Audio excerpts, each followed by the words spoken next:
Hi teachers and mothers, welcome to my channel learn with Aamna. Parts of speech के next lesson के साथ हाजिर हूँ जो टाइप्स ऑफ वर्ब से रिलेटेड है। कुछ टाइप्स ऑफ वर्ब्स को मैंने पिछली वीडियो में डिस्कस किया था जिसमें फिनाइट वर्ब की टाइप्स थी। आज बात होगी नॉन फिनाइट वर्ब की और उससे रिलेटेड उसकी टाइप्स की। वीडियो स्टार्ट करने से पहले अगर आपने मेरे चैनल को सब्सक्राइब नहीं किया तो सब्सक्राइब करें, बेल आइकन को लाजमी हिट करें ताकि हर नई आने वाली वीडियो का नोटिफिकेशन आपको मिलता रहे। So now let's start. Parts of speech, verb and its types. Previous video में मैंने डिस्कशन की थी फिनाइट वर्ब और उससे आगे उसकी टाइप्स, प्रिंसिपल, लिंकिंग और ऑक्सिलरी वर्ब के बारे में बात की थी और नॉन फिनाइट वर्ब के बारे में भी आपको मैंने बताया था, लेकिन उसकी ये जो आगे टाइप्स है ये रह गई थी। हल्का सा फिर बता देती हूँ। Non finite verb can not be verb as a main verb. ये ऐसा वर्ब होता है जो कि वर्किंग वर्ब के तौर पे, एक्शन वर्ब के तौर पे काम नहीं करता। ये आगे से उसकी टाइप्स हैं इन्फिनेटिव वर्ब, जेरेंड और पार्टिसिपल। इन्फिनेटिव वर्ब के भी आगे से दो अकसाम हैं। इनको मैंने ए और बी के लिहाज से लिखा है। A verb that does not act like a verb, it acts like an adjective or an a verb. Infinitive verb ऐसा होता है जो कि एक वर्ब के तौर पर इस्तेमाल नहीं होता बल्कि ये एक एडजेक्टिव के तौर पे या इसम के तौर पे इस्तेमाल होता वर्ब है, लेकिन ये काम के एतबार से एक्शन वर्ड के तौर पर यूज़ नहीं हो रहा होता। The formation of this verb is use of to in front of verb. इसकी फॉर्मेशन में वर्ब के शुरू में टू लग जाता है, ये तब बनता है। For example to have, to sleep, to be. For more example he want to go home. For more example she tried to speak the truth. Ali likes to play football. इसमें अब दो वर्ब यूज हुई हैं। First action verb यानी कि finite verb के तौर पे लगा है ट्राइड और लाइक्स, और to speak, to play infinite verb के तौर पर यूज हुआ है।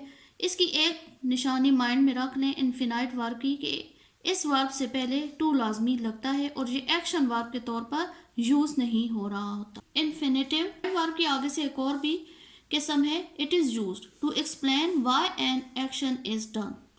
ये उस वक्त इस्तेमाल होता है जब वजाहत देनी हो कि एक काम क्यों हो रहा है। He is going to England to learn English. It is also used to explain the purpose of noun. ये तब इस्तेमाल होता है जब एक नाउन के मकसद को बयान किया जाए। For example we use the axe to cut the word. शुरू में एक काम बताया जा रहा है और आगे से उस काम का मकसद बताया जा रहा है। जब मकसद बताया जा रहा है तो उसके साथ टू लगाया गया है, तो ये भी इन्फिनेटिव ऑफ पर्पस हो गया। और अगर एक नाउन के मकसद को बयान किया जाए और उस मकसद को बयान करने के लिए उस वर्ब के साथ जब टू लगे तो समझ लें कि ये भी इन्फिनेटिव ऑफ पर्पस है। For example we use the scissor to cut the paper. इसमें सीजर का जो कि नाउन है आगे मकसद बयान किया गया है कि हम इसको क्यों इस्तेमाल करते हैं, तो उस मकसद को बयान करने के लिए टू लगा है, तो ये भी इन्फिनेटिव ऑफ पर्पस हुआ। फिनाइट वर्ब की नेक्स्ट काइंड है gerund. Gerund is a verb that acts like a noun. जब किसी सेंटेंस में वर्ब को एज अ नाउन यूज किया जाए तो समझ लें कि ये वर्ब जेरेंड के तौर पर लगा है। For example Ali is 7 years old, swimming is his passion. Ali 7 साल का है, तैरना इसका शौक है। इसमें तैरना नाउन के तौर पर लगा है, हालांकि ये है वर्ब, लेकिन जब ये नाउन के तौर पर लगेगा तो ये जेरेंड होगा। For example I love driving. इसमें ड्राइविंग जेरेंड है। इट स्टार्टेड रनिंग, तो इसमें रनिंग जेरेंट है, क्योंकि लव और स्टार्टेड ये फिनाइट वर्ब के तौर पर इस्तेमाल हुई हैं, ये एक्शन को ज़ाहिर कर रहे हैं, लेकिन ड्राइविंग एंड रनिंग एक्शन को ज़ाहिर नहीं कर रहे, एज अ नाउन ये यूज़ हुए हैं। तो जब भी किसी फिक्रे में एक वर्ब नाउन के तौर पर इस्तेमाल लगेगा तो उस वर्ब को जेरेंट का नाम दिया जाएगा। इनफिनाइट वर्ब की नेक्स्ट टाइप है participle. Participle is a verb that is used as an adjective.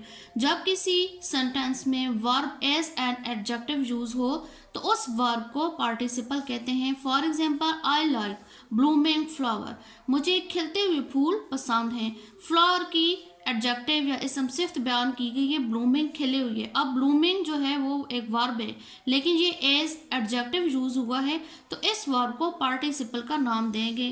For example, he likes flying kites.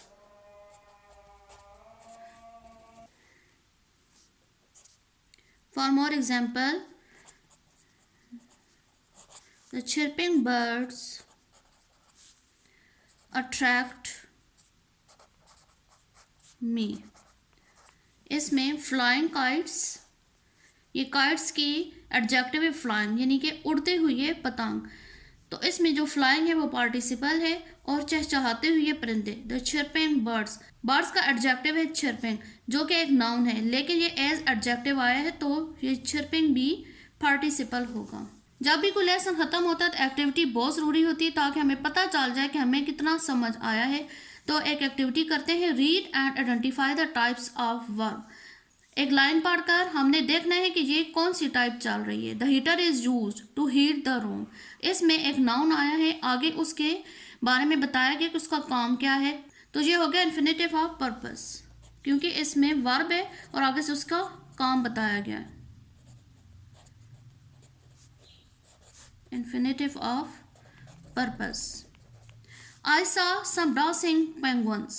इसमें एक नाउन का एडजेक्टिव बयान किया गया है कि मैंने कुछ नाचते हुए पेंगुइन्स देखे। पेंगुइन की आगे से एडजेक्टिव बयान किए कि डांसिंग। अब डांसिंग जो अब एडजेक्टिव के तौर पर यूज होगा तो मैंने पहले बताया था कि वो पार्टिसिपल होगा।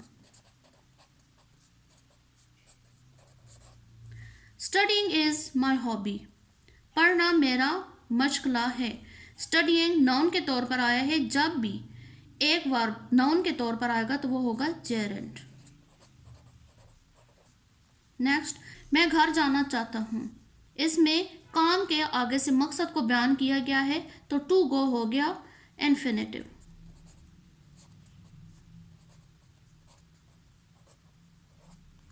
ये हो गई नॉन फिनाइट वर्ब के आगे से काइंड्स। वर्ब की और भी मजीद काइंड्स हैं जो कि 6, 7 और 8 ग्रेड के बच्चों के लिए भी अक्सर इस्तेमाल होती हैं, तो उनको समझने के लिए मेरे साथ रहिएगा। Thanks for watching.